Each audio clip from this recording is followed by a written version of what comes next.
Good evening, everybody. I've called the meeting to order. Good evening to anybody who may be following us on our YouTube channel. I'm Councillor Ian Edwards. I'm Leader of the Council and I am Chairman of Cabinet. There being no members of the public present, everybody is an employee or councillor in the room. I will dispense with the normal health and safety notices, but please make sure your phones are turned to silent and your laptops as well. Thank you. We move through the agenda, please. Item 1, apologies for absence. Chairman, we have apologies from Councillor John Riley. Thank you. Declarations of interest in matters coming before this meeting. Councillor Lavery. Leader, I need to declare a non-pecuniary interest in item 12 regarding the LHC, as I'm a council-appointed member of the body, but I will be remaining in the room for the discussion. Thank you very much. No others. We move to approve the minutes of the last Cabinet meeting. There's pages 1 to 10 in the pack. Are they agreed? Agreed. Thank you. And this is to advise the meeting and people who may be following us that the meeting is going to be in 2 parts. The main public part will follow immediately. We will then break to move into part 2, which are private matters, tend to be ordinarily commercial in nature and are confidential. However, the matter and the decision are published in due course. So we'll now turn to agenda item 5, please, of the Cabinet report.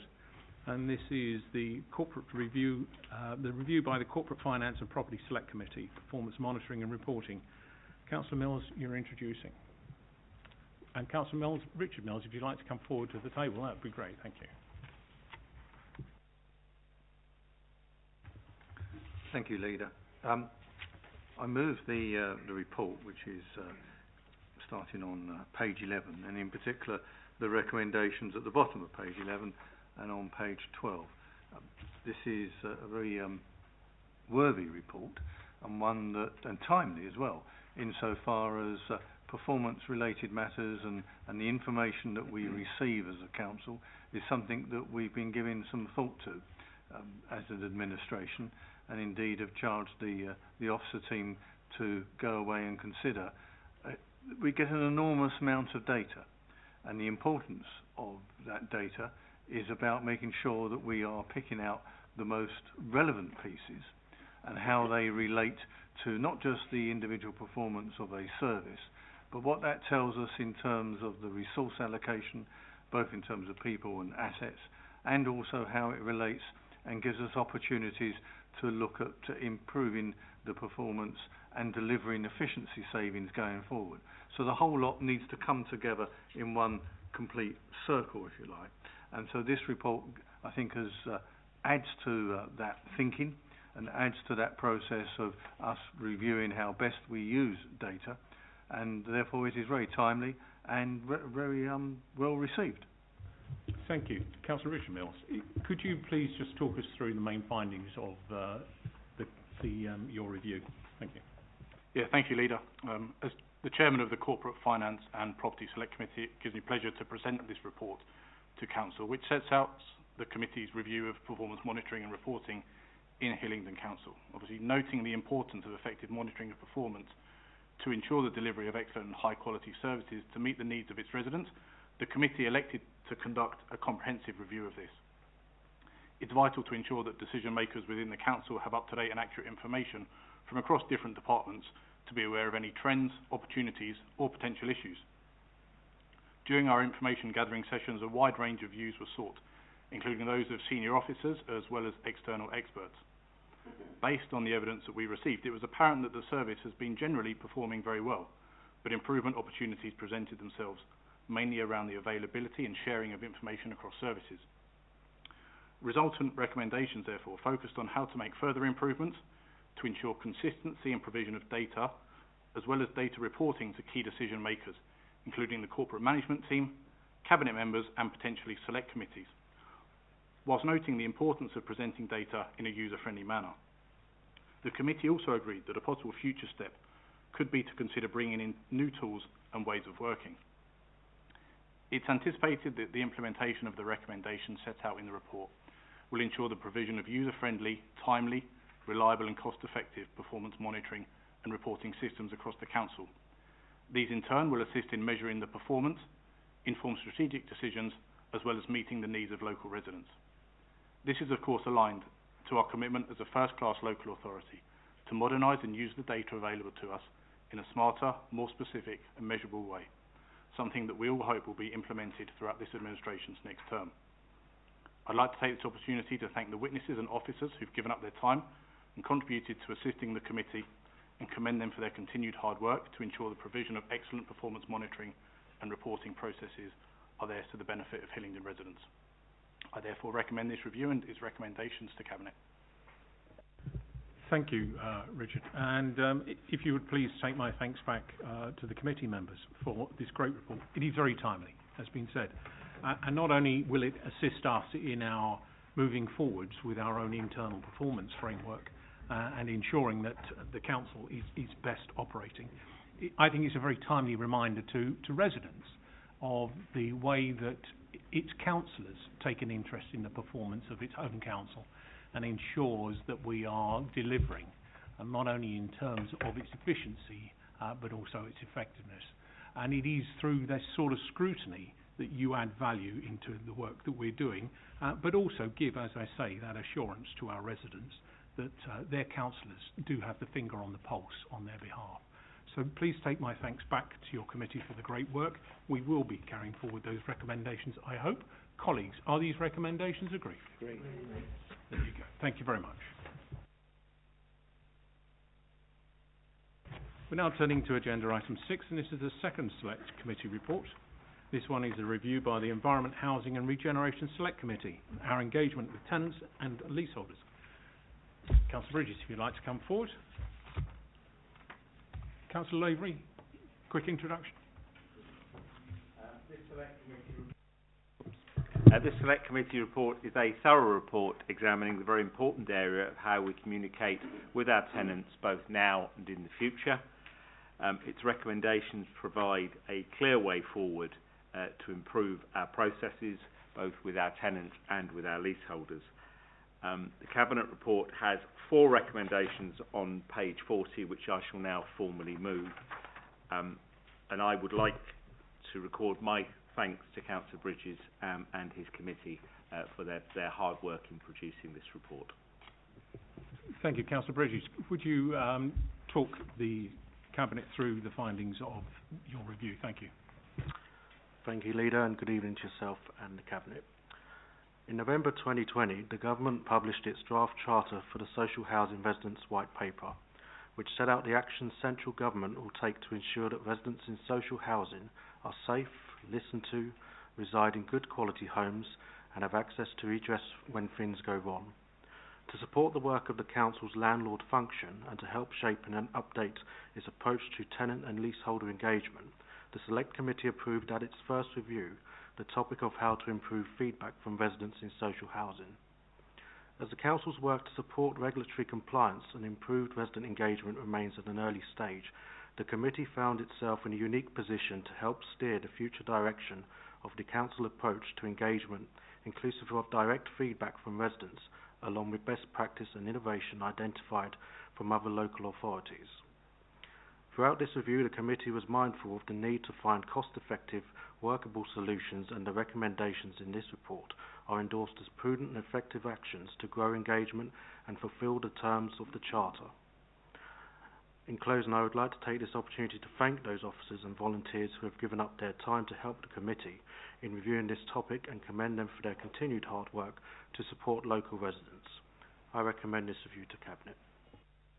Thank you very much, Councillor Bridges, and my thanks to you and the committee for this report. It's slightly different in nature to the previous one. It shows how we bring expertise and a deeper dive into particular topic areas. This is a new area of business and responsibility that's going to fall on the shoulders of the Council, and your work will definitely help us prepare ourselves to meet that challenge. I do thank you for your work. Please pass that back to your committee members. Colleagues, are the recommendations agreed? Agreed. Thank you. We turn now to the next agenda item. Agenda item 7, the monthly management monitoring report. Councillor Goddard. Thank you, Leader. This is the budget monitoring report for month 9 of 21-22, and that is the year to date to December 21. The significance of this report is, of course, this is the last set of year-to-date numbers that we have to evaluate in finalising our budget and our MTFF. And the great news is that the overall financial position of the Council continues to be one of strength and stability. So on the General Fund revenue account, we have an underspend of £478,000 against budget, and that's an improvement of £59,000 against the position that was showed at month 7. General balances continue to be projected at 26.5 million, and we've seen exceptional pressures arising from COVID-19, which have increased by about just under £300,000 and are projected to finish the year at £19 million. It should be noted that central government funding of £21 million is allocated to cover these pressures, and indeed we also have remaining available to us some £8.6 million worth of earmarked reserves. Our programme of savings for 21-22 is making good progress.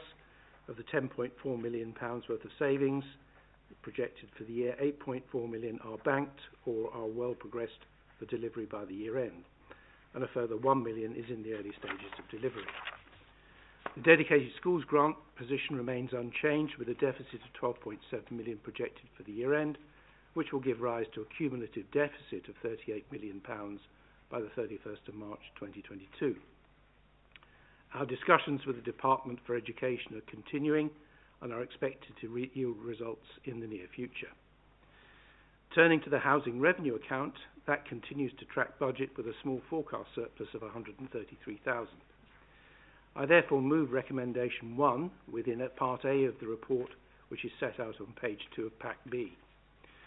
Also within Part B of the report on page 28, there are a number of recommendations A to G which have financial consequences and are fully explained. I so move. Thank you very much.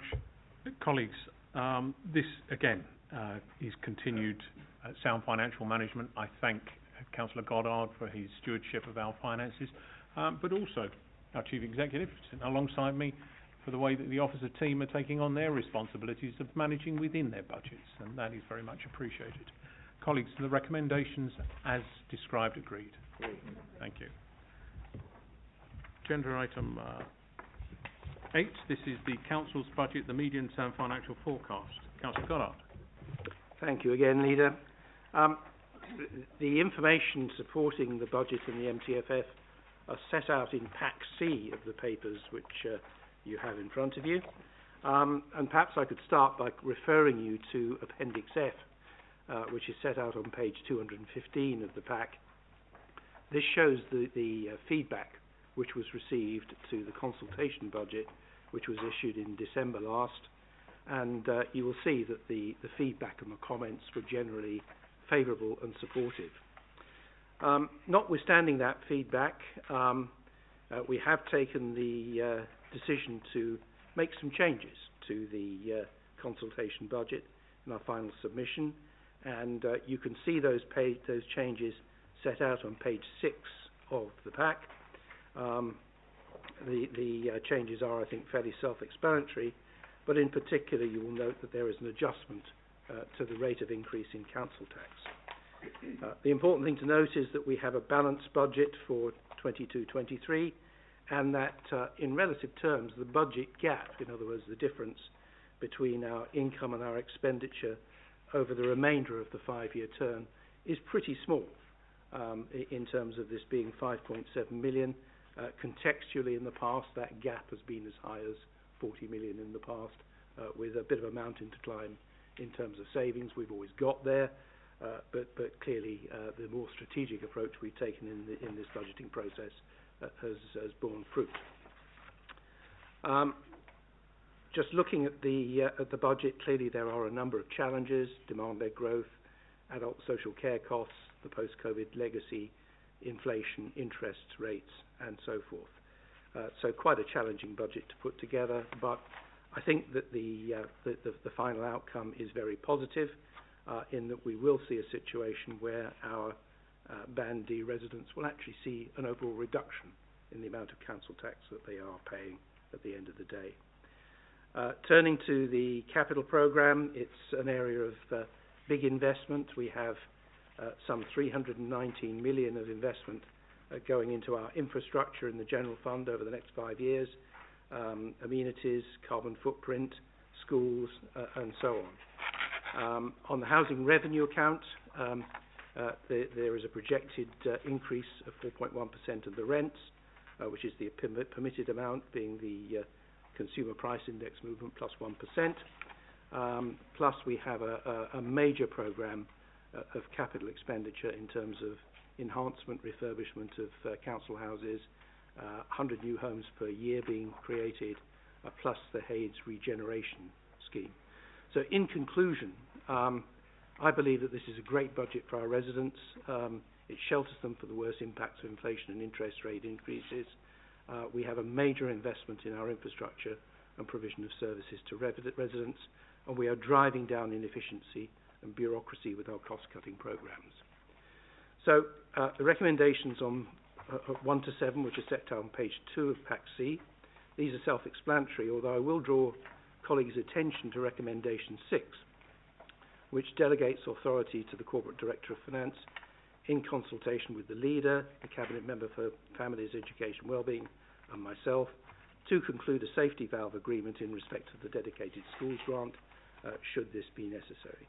And I therefore so move. Thank you, Councillor Goddard. This is a very strong budget, and I am particularly pleased that we have responded after the consultation period to the changing environment that's gone on, particularly the cost of living pressures that are being experienced and will be experienced by our residents going forwards. The adjustment that you have been able to find are welcomed. I look forward to this presentation of the budget to the Council next week, when we will go into far greater discussion around its details and its strengths. But I thank you very much, along with the officers, for bringing this significant piece of work to a conclusion at this time. Colleagues, are those recommendations 1 to 7 agreed? Agreed. Thank you. Agenda item 9 is the school's budget, 2022-23. Councillor O'Brien, are you opening? Thank you. Thank you, Leader.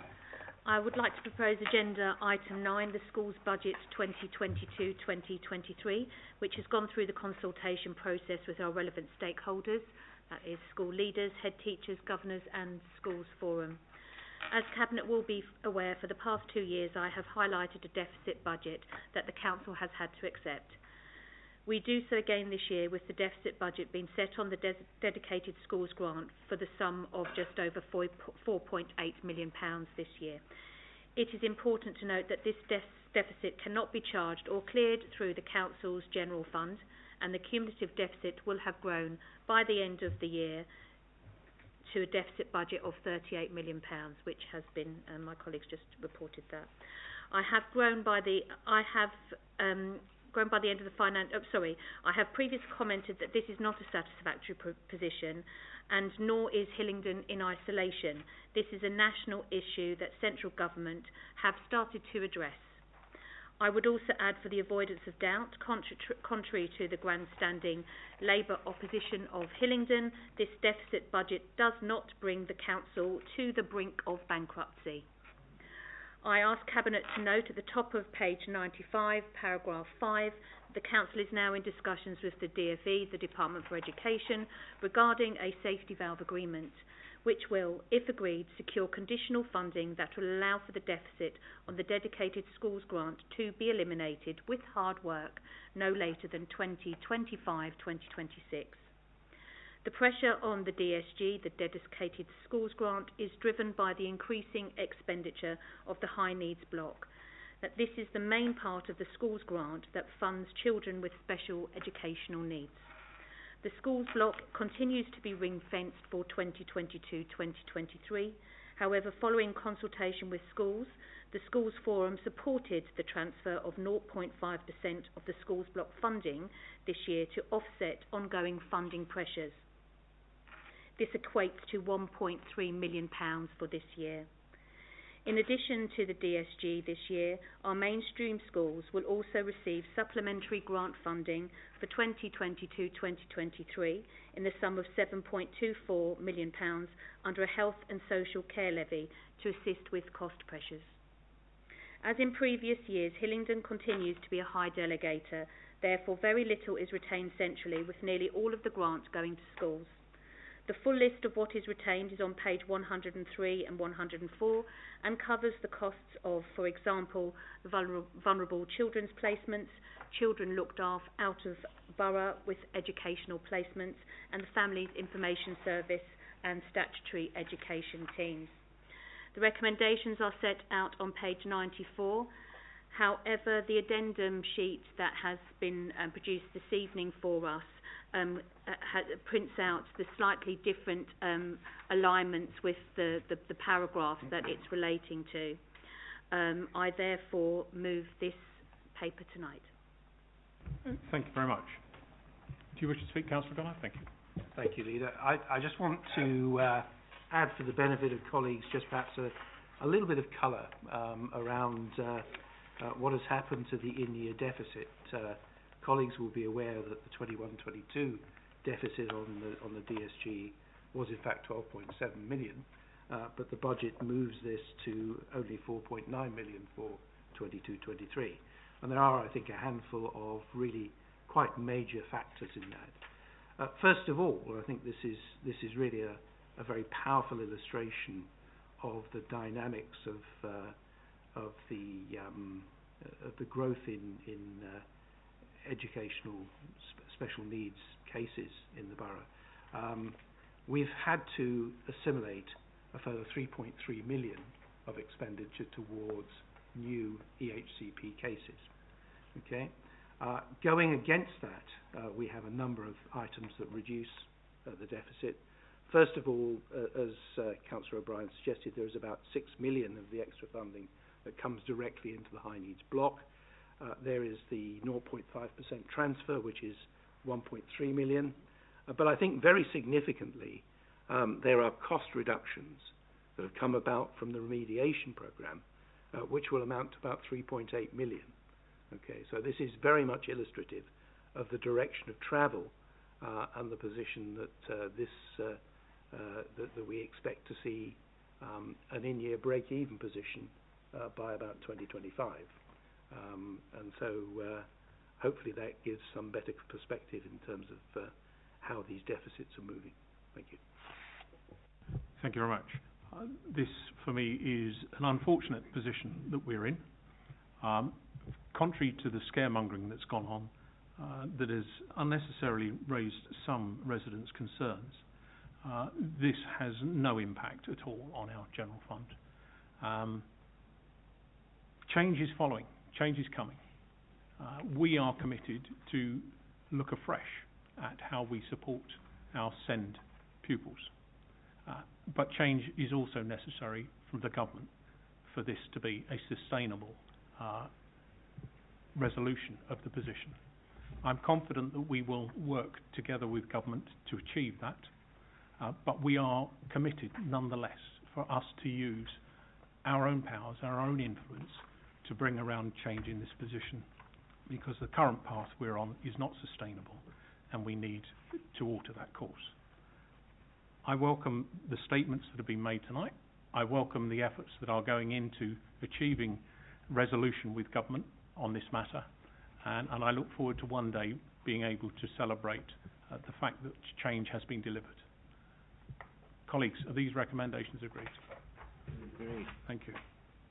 We move now, please, to agenda item 10, the Better Care Fund Section 75 agreement. Councillor Palmer.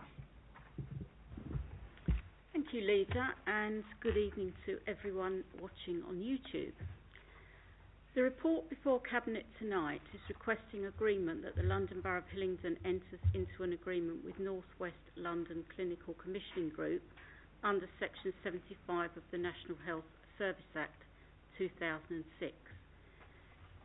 This is to jointly deliver the Better Care Fund from the 1st of April 2021 to the 31st of March 2022. Just to make Cabinet aware that the lateness of this request, is due to the late publication by the Department for Health and Social Care of the planning requirements, the related national submission and the assurance processes. As quite a lot going on in social care with government at the moment. The White Paper is possibly holding up the decisions for 2023, which we hope will be able to come soon, but it'll probably be quite near to me asking Cabinet this evening. So the draft plan for 2021-22, section 75 is attached as Appendix 1, outlining the main terms. It's the Better Care Fund that helps deliver integration between health and social care for our residents. As we've all experienced, there's been a shining example of this partnership working with the rollout of the vaccination programme. So the budget works on a pooled basis with proper governance outlined for risk share. The sources and funding allocations are set out on page 129, and Table 3 provides the breakdown of council and CCG contributions that total the amount mentioned at the start of the report. CCG share 49127 and London Borough of Hillingdon 57327. Cabinet may like to be aware that since September 2021 the Council has been brokering national care home placements on behalf of the CCG already, so this partnership is monitored by the Health and Wellbeing Board, which I jointly chair with our health colleagues. The approval of this tonight by Cabinet will enable Council and the CCG to comply with 2021-22 Better Care Fund national requirements. I so move. Thank you very much, Councillor Palmer. It's an unsatisfactory position that we are agreeing this agreement when the year's just about ended, but that is not of the Council's makings. This is a circumstance beyond our control. We are committed to this process of joint working with our partners. We abide by this agreement, notwithstanding the fact that we hadn't previously agreed it. What we hope is that we will be able to work with the government and others to bring forward earlier approval so that they actually are meaningful in terms of appliance to our residents and their understanding. So yes, it isn't a misprint. It is an agreement that relates to 2021-2022, but colleagues, are this report agreed? Agreed. Thank you. We turn to agenda item 11, the changes to the admission criteria for the community schools. Councillor O'Brien. Thank you, Leader. I propose agenda item 11, the changes to the admissions criteria for community schools, and the 8 recommendations are set out on page 232 of this Cabinet paper. This paper returns this evening following the consultation that started in November 2021, and the Cabinet is asked to note the outcome of the consultation of proposed changes to the school admissions criteria. It is asked to consider and give full regard to the outcome of the consultation findings, and when making a decision on the proposals to amend the school's admissions criteria, consider comment made by the Families, Health and Wellbeing Select Committee at their meeting on the 5th of January 2022, which considered the outcomes of the consultation and endorsed the proposals. It is to agree to implement the amended admissions arrangements for all Hillingdon community schools from September 2023. 5 and 6 are to agree the proposals to amend the point of measurement for school applications for Whitehall Infant and Nursery and Yedding Infant and Junior Schools. Item number 7 is to agree that no further material changes are required to the admissions criteria for community schools for 2023. Agenda items 8, 9, 10 and 11 agree the proposal to reduce the planned admission numbers, that's PAN, at Harling School, at Harling Primary School, Harefield Infant and their junior school, and at Field End Infant School, all from 60 pupils, so 3 forms of entry down to 60 pupils, which is 2 forms of entry. Finally, item number 12, also the Council supports the additional PAN reductions for the following 6 non-community schools, which is Hillside Infant School, Brookside Primary School, Charville Academy, Wood End, Field End Junior School and Oakwood Secondary School. The consultation responses can be found at pages 237 to 241 of the paper. Cabinet will know that Hillingdon Council has a statutory responsibility to secure sufficient school places for children residing in Hillingdon and conducted a very successful Building Schools for the Future programme over the last decade, 18 years. This is now changing, and this paper highlights that Hillingdon, along with other London boroughs, is experiencing a reduction in pupil numbers in both early years and in primary schools. Therefore, it is important that planning sufficiently with schools when their admissions start to decline and when year groups become undersubscribed is just as important, as this puts a burden on the school's budgets, their resources and their planning. This paper highlights the reduction of 10 forms of entry across mainstream settings for next year alone.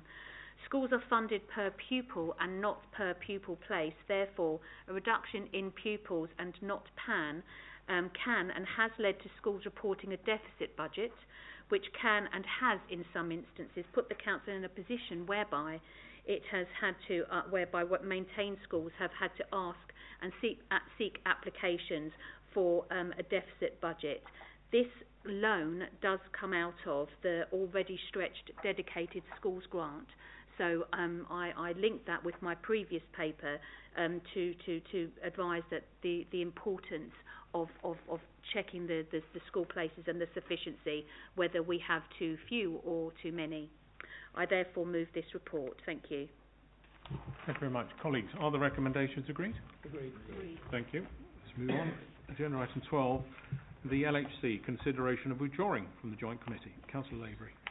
Thank you, Leader, and obviously note my earlier non-pecuniary declaration in this matter. The LHC is a body you've probably not heard of, but in essence is now a national procurement business working in the social housing sector. It was established by 8 London boroughs, including Hillingdon, in 1966 and constituted as a joint committee by a cabinet decision on the 26th of January 2012. The joint committee is unable to execute contracts or employ staff. Hillingdon, as the lead authority, holds the contract and employs the staff. These contracts are now spread nationally and the staff are now employed across the whole of the UK. We currently do relatively little business with the LHC, managing most of our housing procurement through our own procurement processes. The LHC has decided that the current structure does not provide a good future operating model. We wish to give formal notice that we wish to withdraw from the LHC. The report details the steps the LHC is taking to establish a new structure to which the staff will be tupied and to hold the contracts. We are not intending to take part in this new structure. To enable the process to begin, we need to give our notice to the LHC by the 25th of Feb this year. The process is unlikely to be completed before the 31st of March 2023. The Cabinet report on page 243 contains the 4 recommendations to give effect to our decision. I move. Thank you very much. Colleagues, this recommendation agreed as well. With delight from a certain corner.